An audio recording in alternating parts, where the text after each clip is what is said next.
Assalamualaikum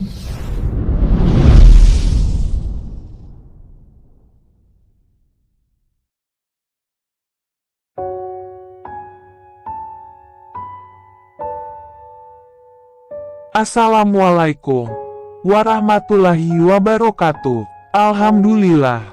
Alhamdulillahirobbil alamin. Wabihi inastain wa ala umuri dunya wadin. Wassalatu wassalamu ala asrofil anbiya'i wal mursalin. Wa ala alihi wasobihi ajmain amma ba'du. Pada kesempatan yang berbahagia ini, Kacung Bagus Arya Anom akan mengetengahkan sebuah cerita yang berjudul Riwayat Perjalanan Raden Narasoma. Sebelum melihat dan menyaksikan, jangan lupa untuk like, share, dan komen. Juga subscribe-nya dan ikuti terus gabung. Tetap di channel KBAA Channel Official. Supaya Anda mengetahui tentang sejarah-sejarah baru yang Kacung Bagus Arya Anom ceritakan buat Anda. Jangan lupa simak dan hayati apa yang malam ini Kacung Bagus Arya Anom akan membawa sebuah cerita yang berjudul Riwayat Perjalanan Raden Narasoma. Selamat menyimak cerita berikut ini. Kisah ini menceritakan perkawinan Raden Narasoma dengan Dewi Setiawati atau Endang Pujawati, putri Bagawan Bagaspati, yang dilanjutkan dengan kelahiran Raden Karnabasusena, putra Batara Surya, yang lahir dari Dewi Kunti. Kisah ditutup dengan kemenangan Raden Pandu, memboyong 3 orang putri sekaligus, yaitu Dewi Kunti, Dewi Madrim, dan Dewi Gendari. Mereka bertiga kelak akan melahirkan para Pandawa dan Kurawa. Kisah ini saya susun berdasarkan sumber serat Pustaka Raja Purwa Surakarta, karya Raden Ngabehi Ranggawarsita, serta penjelasan dari Ki Mantep Sudarsono. Dalam acara Sarasehan Budaya, di awal kisah kita mulai dari kisah Prabu Mandrapati mengusir Raden Narasoma. Prabu Mandrapati Naradenta, atau Prabu Artayana di Kerajaan Mandraka, sedang memimpin pertemuan di hadap putra mahkota Raden Narasoma, serta para menteri dan punggawa, antara lain Pati Tuhayana dan Arya Tuhayata. Dalam pertemuan tersebut, Prabu Mandrapati mengutarakan niatnya untuk menyerahkan tahta kepada Raden Narasoma. Namun sebelum itu, Raden Narasoma harus menikah lebih dulu, karena sudah menjadi tradisi bahwa seorang raja hendaknya memiliki permaisuri sebagai pertimbangan. Akan tetapi, Raden Narasoma menolak permintaan ayahnya. Ia tidak ingin dijodohkan dengan sembarang perempuan, karena cita-citanya adalah menikah dengan bidadari, atau sekurang-kurangnya putri seorang bidadari. Prabu Mandrapati marah melihat sikap angkuh Raden Narasoma yang berkeinginan muluk-muluk. Ia pun mengusir putra sulungnya itu dan melarangnya pulang apabila tidak dapat mewujudkan keinginannya. Raden Narasoma bergegas pergi, meninggalkan istana Mandraka. Pati Tuhayana berusaha menyabarkan Prabu Mandrapati. Namun, Prabu Mandrapati menjelaskan bahwa dirinya mengusir Raden Narasoma bukan karena benci, tetapi untuk memberikan pelajaran hidup kepada putranya itu. Setelah tiada yang perlu dibicarakan lagi, Prabu Mandrapati pun membubarkan pertemuan. Raden Narasoma sudah berjalan jauh meninggalkan istana. Di tengah jalan ia bertemu rombongan Prabu Sudarma dari kerajaan Trigarta, yang berniat pergi ke kerajaan Mandraka untuk melamar Dewi Madrim. Mendengar itu, Raden Narasoma marah-marah tidak setuju apabila adiknya diperistri Prabu Sudarma. Dasar watak Raden Narasoma yang angkuh membuat Prabu Sudarma tersinggung. Maka, terjadilah pertarungan di antara mereka. Raden Narasoma lama-lama terdesak, karena jumlah musuh jauh lebih banyak.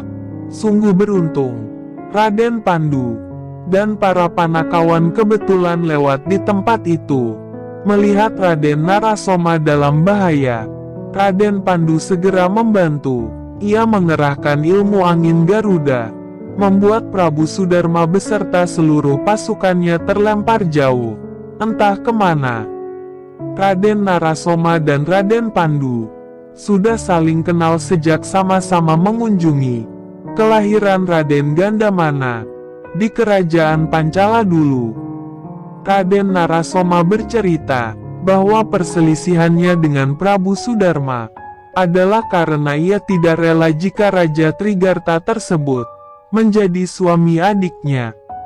Ia lebih suka jika Dewi Madrim menjadi istri Raden Pandu, agar hubungan kekerabatan antara sesama keturunan Resi Manumanasa dapat lebih akrab.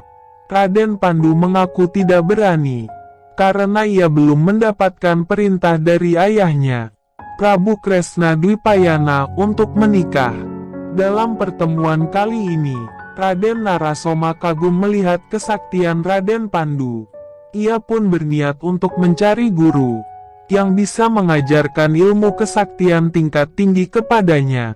Sebagai calon Raja Mandraka, tentunya ia sangat membutuhkan ilmu andalan demi melindungi negerinya. Raden Pandu mendukung niat Raden Narasoma tersebut. Ia bahkan mempersilahkan para Panakawan untuk mendampingi Raden Narasoma selama berkelana mencari guru. Ia menjelaskan bahwa Kiai Semar bukan sekadar pengasuh, tetapi merupakan kakak ipar Resi Manumanasa yang memiliki pengalaman luas serta kebijaksanaan luar biasa. Sudah tentu nasihat-nasihatnya akan sangat berguna bagi Raden Narasoma. Raden Narasoma sangat berterima kasih. Ia pun berpamitan kepada Raden Pandu kemudian berangkat bersama Kiai Semar, Nalagareng, Petruk, dan Bagong mencari pengalaman hidup. Dalam perjalanannya itu, Raden Narasoma dan para Panakawan berjumpa seorang pendeta raksasa berwajah menyeramkan. Pendeta raksasa itu bernama Resi Bagaspati dari Padepokan Argabelah, yang terlihat sangat gembira begitu mengetahui kalau pemuda yang ditemuinya bernama Raden Narasoma. Ia mengaku memiliki seorang putri yang tadi malam bermimpi menjadi istri pemuda tampan bernama Raden Narasoma. Oleh sebab itu, Resi Bagaspati pun mengajak Raden Narasoma pergi ke padepokannya untuk menikah dengan putrinya tersebut. Raden Narasoma ngeri melihat wujud Resi Bagaspati, sehingga langsung menolak ajakannya. Ia yakin anak perempuan seorang pendeta raksasa pasti berwajah buruk seperti ayahnya. Resi Bagaspati terpaksa menggunakan kekerasan untuk memaksa Raden Narasoma. Maka, terjadilah pertarungan di antara mereka. Dengan mudah, Resi Bagaspati dapat meringkus Raden Narasoma dan membawanya pergi menuju padepokan Argabelah. Raden Narasoma berteriak-teriak meminta tolong kepada Kiai Semar dan anak-anaknya. Tetapi Kiai Semar justru menyarankan agar Raden Narasoma menurut saja, karena ia mendapat firasat bahwa pendeta raksasa inilah yang akan menjadi sarana baginya untuk mewujudkan cita-cita. Sesampainya di padepokan, Raden Narasoma sangat terkejut melihat anak perempuan Resi Bagaspati. Ternyata berparas cantik jelita, bernama Endang Pujawati. Seketika ia pun jatuh cinta kepada gadis tersebut. Namun sayangnya, ia sudah terlanjur bersumpah untuk tidak akan menikah, kecuali dengan bidadari, atau anak seorang bidadari. Resi Bagaspati pun bercerita kepada Raden Narasoma. Pada mulanya, ia memiliki istri seorang bidadari bernama Batari Putyastuti, putri Batara Darmastuti. Adapun Batara Darmastuti adalah kakak tiri Batara Guru, yaitu sama-sama putra Sang Hyang Tunggal. tetapi beda ibu. Batara Darmastuti lahir dari Dewi Darmani, sedangkan Batara Guru lahir dari Dewi Rekatawati. Dari perkawinan antara Resi Bagaspati dan Dewi Putyastuti tersebut lahirlah Dewi Pujawati. Resi Bagaspati juga memiliki kakak bernama Prabu Bagaskara yang menjadi raja di Nusabela. Prabu Bagaskara ini menikah pula dengan bidadari bernama Batari Satapi, putri Batara Siwah. Dari perkawinan itu lahir seorang putri berparas raksasa, bernama Dewi Tapayati. Setelah Batari Satapi dan Batari Putyastuti kembali ke kahyangan, Dewi Tapayati merengek minta dicarikan ibu baru. Prabu Bagaskara lalu bermimpi bertemu Dewi Trilaksmi, istri Prabu Gandabayu Raja Pancala. Ia pun berangkat melamar wanita itu sebagai istri barunya. Namun, ketika menyerang kerajaan Pancala, Prabu Bagaskara tewas di tangan Raden Gandamana putra Prabu Gandabayu. Sedangkan Resi Bagaspati dikalahkan sekutu kerajaan Pancala, yang bernama Prabu Mandrapati Raja Mandraka. Resi Bagaspati lalu bertobat dan membangun pertapaan di Padepokan Argabela. Dewi Pujawati juga ikut serta tinggal di Padepokan, dan diganti namanya menjadi Endang Pujawati. Adapun Dewi Tapayati menghilang entah kemana. Sepertinya dibawa lari oleh Patih Kurandayaksa. Raden Narasoma teringat, dirinya memang ikut mengunjungi kelahiran Raden Gandamana di kerajaan Pancala. Namun, saat itu ia tidak ikut berperang sehingga tidak mengenal Resi Bagaspati yang kini berada di hadapannya. Setelah mendengar semuanya, Raden Narasoma pun bersedia menikahi Endang Pujawati yang merupakan putri seorang bidadari. Resi Bagaspati sangat senang dan ia segera menggelar upacara pernikahan antara Raden Narasoma dengan Endang Pujawati, dengan disaksikan para panakawan. Beberapa hari kemudian, Resi Bagaspati memanggil Raden Narasoma dan Endang Pujawati untuk menghadap. Resi Bagaspati bertanya, apakah Endang Pujawati bersedia mendampingi Raden Narasoma, meski harus kehilangan orang tua? Endang Pujawati menjawab, dirinya bersedia mendampingi suami, tetapi juga merasa berat jika harus berpisah dengan orang tua. Resi Bagaspati menerima jawaban tersebut, dan menyuruh Endang Pujawati untuk menunggu di luar. Resi Bagaspati lalu berbicara empat mata dengan Raden Narasoma. Ia meminta agar Raden Narasoma menjaga Endang Pujawati dengan sebaik-baiknya dan jangan pernah menyakiti putrinya itu. Raden Narasoma bersedia dan ia pun bersumpah seumur hidup hanya memiliki seorang istri saja. Resi Bagaspati lalu bercerita bahwa dirinya memiliki ilmu kesaktian bernama Aji Candabirawa, yang akan diwariskan kepada Raden Narasoma. Dengan ilmu ini, Raden Narasoma dapat mengeluarkan seorang raksasa kerdil ganas dari jarinya, yang jika dilukai justru akan bertambah banyak jumlahnya. Raden Narasoma pernah mendapat cerita dari ayahnya tentang kedahsyatan ilmu ini, sehingga ia pun menyatakan bersedia menerimanya. Resi Bagaspati lalu mengajarkan mantra ilmu tersebut kepada Raden Narasoma. Mereka lalu bersama-sama mengheningkan cipta, dan Aji Candabirawa pun berpindah dari dalam tubuh Resi Bagaspati ke dalam tubuh Raden Narasoma. Resi Bagaspati merasa lega. Ia menjelaskan bahwa sudah tiba saatnya ia meninggalkan dunia fana karena semua kewajibannya telah terpenuhi. Selama memiliki Aji Candabirawa, Resi Bagaspati tidak akan bisa mati. Ia lalu menyerahkan sebilah keris kepada Raden Narasoma, agar digunakan untuk menusuk sikunya. Karena hanya dengan cara demikian Resi Bagaspati bisa melepaskan nyawanya. Raden Narasoma menerima keris tersebut namun tidak tega menggunakannya untuk menusuk sang mertua. Resi Bagaspati memaksa Raden Narasoma melakukannya, karena selama dirinya masih hidup, Endang Pujawati tidak akan mau meninggalkan padepokan Argabelah untuk tinggal di kerajaan Mandraka. Resi Bagaspati merasa dirinya hanya menjadi penghalang bagi kebahagiaan putrinya. Raden Narasoma tetap tidak tega.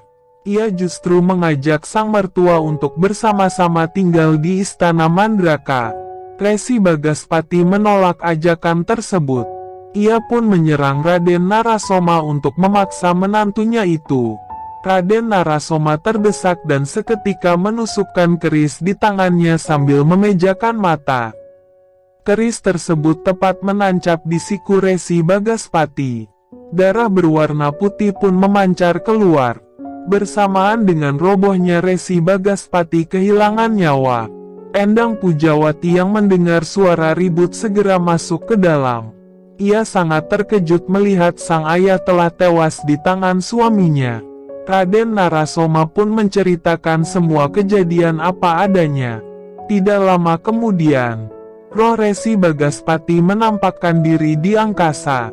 Ia berterima kasih atas kesediaan Raden Narasoma mengantarkannya memasuki gerbang kematian. Ia juga berpesan agar Endang Pujawati selalu patuh kepada sang suami. Raden Narasoma merasa berduka, kehilangan mertua yang sangat ia hormati. Ia berharap kelak saat kematiannya tiba, semoga arwah Resi Bagaspati yang datang menjemputnya. Resi Bagaspati bersedia. Ia berpesan kelak akan ada seorang raja berdarah putih yang menjadi penyebab kematian Raden Narasoma. Saat peristiwa itu terjadi, Resi Bagaspati akan datang menjemput roh sang menantu tercinta. Setelah berkata demikian, arwah Resi Bagaspati pun musnah dari pandangan. Raden Narasoma lalu bertanya kepada Endang Pujawati, apakah masih mau menjadi istrinya setelah peristiwa ini? Endang Pujawati menjawab bersedia mendampingi Raden Narasoma seumur hidup. Karena sekarang ia tahu bahwa sang ayah meninggal atas kemauan sendiri, bukan karena dibunuh oleh suaminya.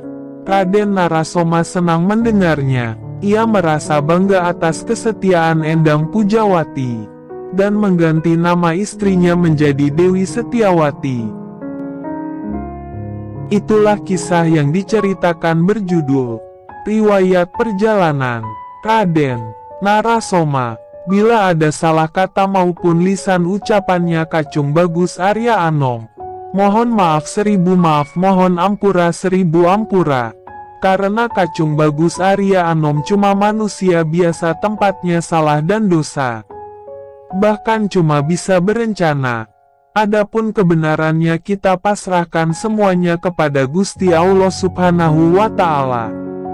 Salam Rahayu, salam hangat, bahagia tanpa batas. Satu rasa, satu jiwa, satu kehendak, satu tujuan. Lepaskan ragamu, kendalikan sukmamu. Semoga yang menyimak cerita dari Kacung Bagus Arya Anom, semoga mendapatkan rizki yang deras tanpa batas. Terima kasih atas perhatiannya. Wassalamualaikum warahmatullahi ta'ala wabarakatuh.